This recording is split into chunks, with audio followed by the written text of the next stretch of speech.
माँ, पानी P low माँ। बेटा, ये पानी तो बहुत गर्म हो रहा है। इतनी गर्मी में ऐसा पानी मेरे हलक से नहीं उतर रहा। दीदी, आप माँ का ध्यान रखना, मैं अभी कहीं से ठंडा पानी लेकर आती हूँ। अपनी माँ के लिए ठंडा पानी लेने के लिए मानसी भागी भागी किरण देवी के घर जाती है। मालकिन, गर्मी की वजह से मेरी माँ की तबीयत बहुत ज्यादा खराब है, उन्हें ठंडा पानी पीना है। भगवान के लिए मुझे थोड़ा ठंडा पानी दे दीजिए। मेरे घर में जो फ्रिज है वो मेरे और मेरे परिवार के लिए है, ना कि तुम गांव वालों की प्यास बुझाने के लिए। मालकिन, थोड़ा रहम कीजिए, अगर मेरी माँ को ठंडा पानी नहीं मिला तो गर्मी में खांस खांस कर मर जाएंगी। आप जो कहेंगी मैं वही करूंगी। मैं जो बोलूंगी वो तू करेगी? चल ठीक है, हमारी गाय भैंसों ने तबेले में गोबर करके उसे काफी गंदा कर दिया है, तो जल्दी से जाकर पहले तू तबेला साफ कर दे, उसके बाद इस घर की सारी सफाई अच्छे से कर देना, फिर मैं तुझे जरूर ठंडा पानी दूंगी। अपनी माँ की हालत को देखते हुए मानसी किरण के बताए गए सारे काम करती है। एक गिलास ठंडे पानी के लिए न जाने कितने गरीब और लाचार लोगों को ऐसे अमीर सेठ सेठानी के घर में उनके पैरों की धूल साफ करनी पड़ती होगी। मानसी जल्दी जल्दी सारा काम करती है और किरण से एक गिलास ठंडा पानी लेकर अपने घर पहुंचती है, इसी आस में कि उसकी माँ इतनी गर्मी में ठंडा पानी पीने के बाद ठीक हो जाएगी। लेकिन मानसी जैसे ही अपने घर पहुंचती है तो देखती है कि उसकी माँ तो कब का उसे और उसकी चारों बहनों को छोड़कर जा चुकी है। यह सब देख मानसी के हाथ से पानी का गिलास छूट जाता है। माँ, माँ, तुम हमें ऐसे छोड़कर नहीं जा सकती। माँ, उठो माँ। मानसी, संभालो खुद को, माँ हमें छोड़कर चली गई है, वो गर्मी और प्यास को बर्दाश्त ना कर सकी। पांचों बहनें अपनी माँ के अगल बगल बैठकर बहुत रोती हैं। गांव वालों की मदद से पांचों बहनें अपनी माँ का अंतिम संस्कार तो कर देती हैं। दिन गुजरने के साथ साथ पांचों बहनों ने अपने आप को तो संभाल लिया था, लेकिन बढ़ती गर्मी अब पांचों बहनों पर अपना कहर बरसा रही थी। रीना, महक, क्या हुआ तुम दोनों को? अचानक तुम दोनों की तबीयत कैसे खराब हो गई? दीदी, जैसे माँ में छोड़ कर चली गई, वैसे रीना महक भी चली जाएंगी। नहीं मेघा, ऐसे नहीं बोलते। हम अपनी माँ को तो खो चुके हैं, लेकिन अपनी बहनों को नहीं खो सकते। दीदी, दिन पर दिन गर्मी बढ़ती जा रही है। गर्मी की वजह से रीना बहन की तबीयत खराब हुई है। हमारे घर में तो एक पंखा भी नहीं है जिससे हमें थोड़ी बहुत तो गर्मी से राहत मिल जाए। ऊपर से इस टूटी हुई छत से जब देखो लू और धूप की किरणें घर के अंदर आती रहती है। कभी कभी तो ऐसा लगता है कि हम लोग ईंट पत्थर के घर में नहीं बल्कि भट्टी में रह रहे हैं। अगर इस कदर गर्मी बढ़ती रही तो हम लोगों का क्या होगा? मानसी, हमें कुछ न कुछ तो काम करना पड़ेगा। हम थोड़े बहुत पैसे जोड़कर सबसे पहले इस टूटी हुई छत को ठीक करवाएंगे और एक पंखा भी लेकर आएंगे, तभी हमें इस गर्मी से छुटकारा मिलेगा। गर्मी से छुटकारा पाने के लिए अब माधवी और मानसी दोनों बड़ी बहनें अपने गांव में लोगों के घरों में नौकरानी का काम शुरू कर देती हैं और मिलने वाले पैसे से अपने घर का गुजारा चलाती हैं। ऐसे ही कई दिन गुजर जाते हैं, लेकिन गर्मी का कहर पांचों बहनों पर बरसना बंद नहीं होता।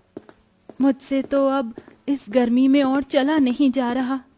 मानसी, एक काम करते हैं, हम लोग इस जंगल से जाते हैं, पेड़ों की छाया में चलेंगे तो गर्मी से बच जाएंगे। गर्मी से बचने के लिए दोनों बहनें जंगल से होकर गुजरने लगती हैं कि तभी उनकी नजर एक सोने के हिरन पर पड़ती है जो जंगल में घास खा रही होती है।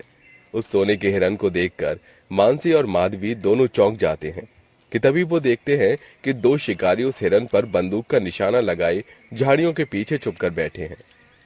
दीदी, ये शिकारी तो इस हिरन को मार देंगे। अब लगता है हमें ही कुछ करना होगा। माधवी मानसी पेड़ के पीछे छुपकर पत्थर के कुछ टुकड़े हिरन की तरफ फेंकती हैं, जिससे वो हिरन वहां से भागने लगती है। हिरन को भागता देख दोनों शिकारी भी उसके पीछे पीछे भागते हैं। मानसी माधवी उस हिरन को बचाने के लिए शिकारी के पीछे भागती हैं और पत्थरों से उन पर वार करने लगती हैं। भागते भागते वो दोनों शिकारी एक बड़े से गड्ढे में गिर जाते हैं, जिससे उस हिरन की जान बच जाती है। इस हिरन की जान तो बच गई, लेकिन ये सोने का हिरन आखिरकार इस जंगल में आया कैसे? कहीं ये कोई मायावी हिरन तो नहीं? मानसी के इतना बोलते ही वो सोने का हिरन एक सुंदर सी लड़की के रूप में बदल जाती है। मैं कोई मायावी हिरन नहीं, एक जादुई हिरन हूँ। जो इंसानी रूप ले सकती हूँ। तुम दोनों ने इन शिकारियों से मेरी जान बचाकर मुझ पर बहुत बड़ा एहसान किया है।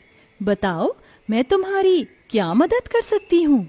जादू हिरन के पूछने पर मानसी और माधवी उसे अपनी बहनों पर बीती सारी बातें बताती है।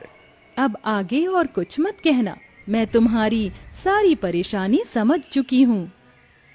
वो लड़की अपनी जादुई शक्ति से माधवी को एक छोटा सा बर्फ का टुकड़ा देती है। ये एक जादुई बर्फ का टुकड़ा है जो कभी नहीं पिघल सकता। इस बर्फ के टुकड़े को तुम हाथ में रखकर जब भी कुछ मांगोगी वो तुम्हें मिल जाएगा। इतना कहकर वो जादुई हिरन के रूप में लड़की गायब हो जाती है, जिसके बाद माधवी और मानसी घर आ जाते हैं। दीदी आप आ गई। मुझे और महक को गर्मी से दाने हो गए। देखो ना, पूरा शरीर जल रहा है। रीना, महक, मेघा, अब हम दोनों आ गई हैं। अब हम तुम्हें बिल्कुल भी गर्मी नहीं लगने देंगे।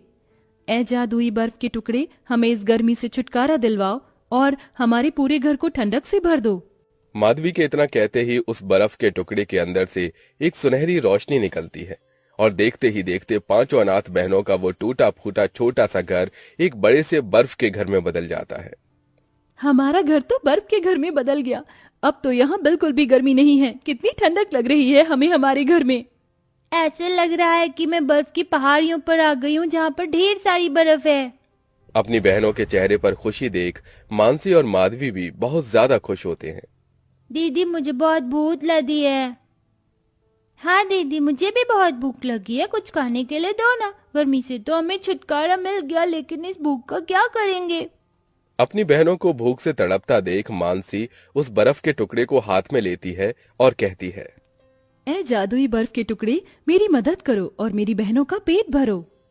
उस बर्फ के टुकड़े में से फिर से एक सुनहरी रोशनी निकलती है और साथ ही साथ पकवानों से भरी उन सब के सामने प्लेट आ जाती है, जिससे पांचों बहनें पेट भरकर खाना खाती हैं।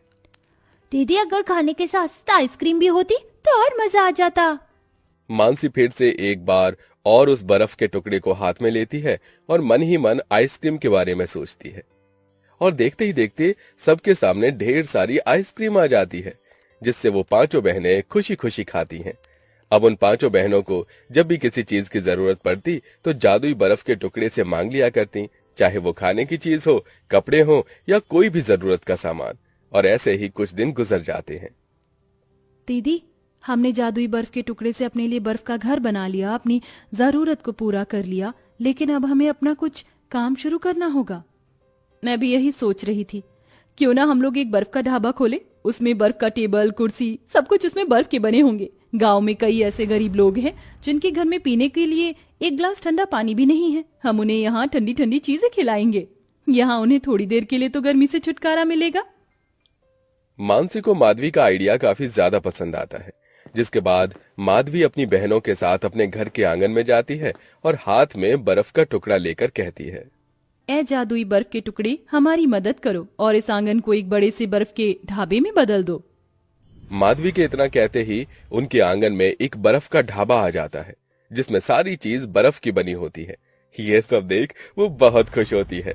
जहां अब दोनों बड़ी बहन उस बर्फ के ढाबे के अंदर खाने की तैयारी करती हैं, वहीं तीनों छोटी बहनें गांव के सभी लोगों को जाकर अपने बर्फ के ढाबे पर और घर के बारे में बताती हैं।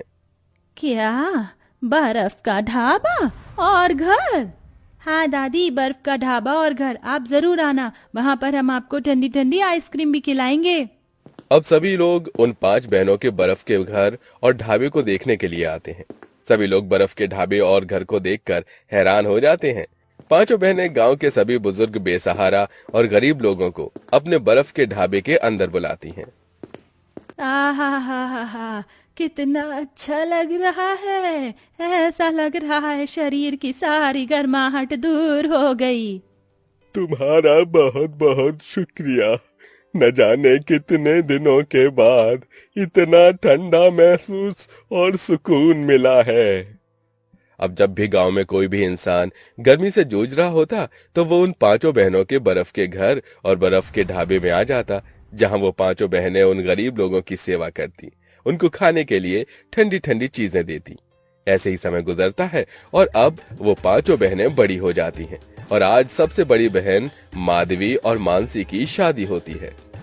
मेघा, महक, रीना, अब ये जादुई बर्फ का टुकड़ा हम लोग तुम्हें दे रहे हैं। जिस तरह हम आज तक इससे गरीबों की मदद करते आए हैं वैसे ही तुम्हें भी करनी होगी।